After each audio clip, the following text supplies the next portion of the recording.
Kancil, Anjing, dan Pak Tani. Pagi yang cerah, matahari bersinar dengan indahnya. Pak Tani berangkat ke ladang dengan riang gembira, sembari memanggul cangkul. Aku akan memeriksa kebun timunku. Barangkali besok sudah bisa dipanen. Demikian gumam Pak Tani. Tetapi, sesampainya di kebun timun, alangkah kagetnya Pak Tani.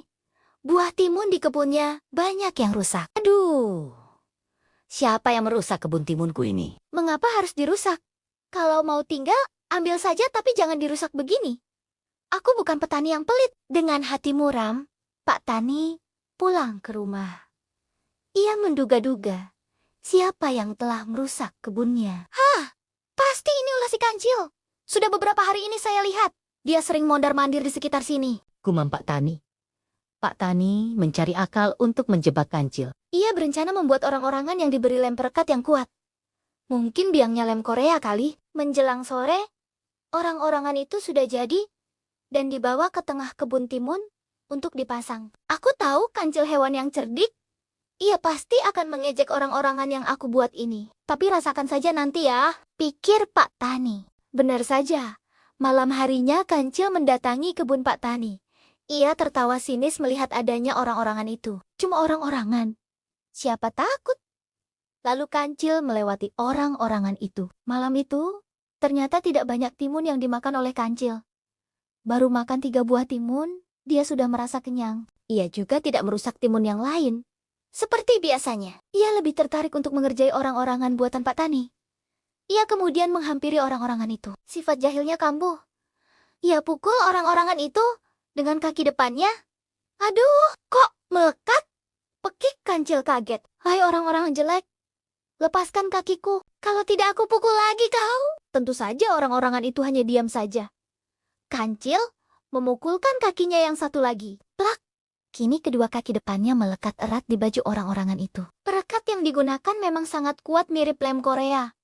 Kancil sudah berusaha sekuat tenaga, namun tidak bisa melepaskan diri. Semalaman, ia menangis. Pagi sudah tiba. Pak Tani datang ke ladangnya sambil membawa pentungan. Hah, ini dia biang keroknya.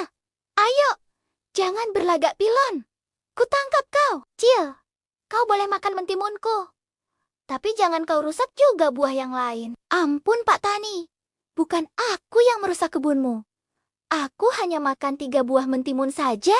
Kok Pak Tani tidak percaya omongan Kancil? Ia mengikat kakinya dan membawanya pulang ke rumah. Di rumah Pak Tani, Kancil dikurung di dalam kurungan ayam. Batu ini cukup berat dan besar. Kamu tidak mungkin bisa melepaskan diri dari kurungan ini.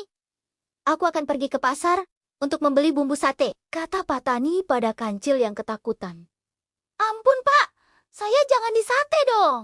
Rengek Kancil. Tanpa menghiraukan rengekan si Kancil, Pak Tani pergi ke pasar. Saat itulah datang seekor anjing buduk menghampiri kurungan si Kancil.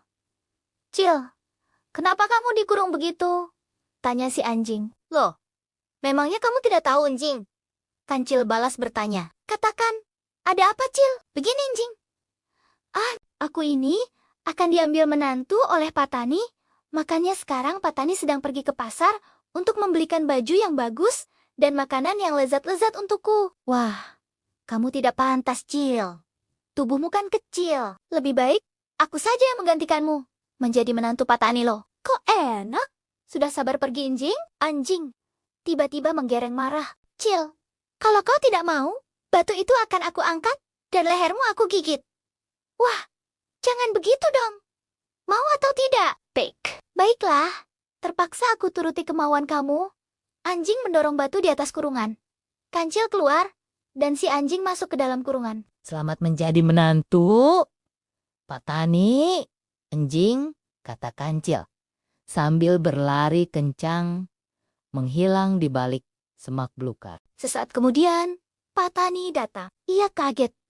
Bukan kepalang melihat Kancil di dalam kurungan.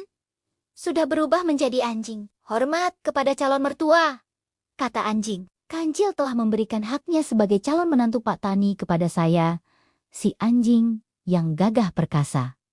Terus, sekarang mana si Kancil? Tanya Pak Tani. Sudah pergi ke hutan. Wahai calon mertuaku, kamu mau jadi menantuku? Benar, Pak Tani. Jawab anjing dengan gembira. Sekarang, keluarlah dari kurungan, duduk yang manis, dan pejamkan mata. Saya akan memanggil putriku di dalam rumah, kata Pak Tani. Anjing menunggu dengan hati berdebar. Ia membayangkan putri cantik jelita yang segera datang bersama Pak Tani. Akhirnya Pak Tani datang, tapi bukan dengan putrinya, melainkan dengan pentungan. Nih, hadiah untukmu, teriak Pak Tani sambil memikul kepala dan punggung anjing. Ampu, teriak si anjing sambil berlari, membawa dendam pada kancil yang telah menipunya. Anjing pun menghilang di rimbunnya, semak belukar, dan pepohonan tepi hutan.